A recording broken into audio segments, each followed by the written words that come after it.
सांग मैंने यही मंदिर में आज भी धुक धुक हुए श्रीकृष्ण हृदय।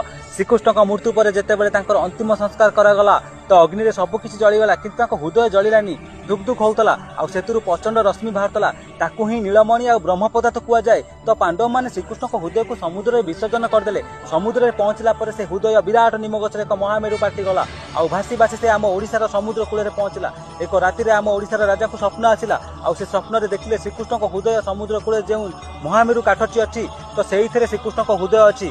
सकालू उठिकी राजा समुद्र कूल पहुंचले सतरे से महामेरु काठ को देखिले आउ राजा से काठ को आनिले आउ भगवान जगन्नाथ बलभद्र और सुभद्रा मूर्ति तैयारी कले आउ पुरी मंदिर में स्थापित करदे। प्रति 12 वर्ष जगन्नाथ मूर्ति को बदला जाए से ही समय ब्रह्म पदार्थ को बाहर कर द्वितीय मूर्ति स्थापित करा जाए। आउ जेतेबेले वरिष्ठ पंडित द्वारा ब्रह्म पदार्थ को पुराना मूर्ति नुआ मूर्ति को ट्रांसफर करा जाए तो से पंडित को आखिरे पट्टी और हाथ में ग्लोव्स पिंधा जाए आउ से पंडित को कहती आज भी श्रीकृष्ण हृदय दुख दुख हुए आउ जी देखिबो तार मृत्यु भी हो पारे। सांग माने जगन्नाथ संस्कृति जदि लोक होइतेबे ताले वीडियो को शेयर करके कमेंट बॉक्स में निश्चय लिखिबे जय जगन्नाथ।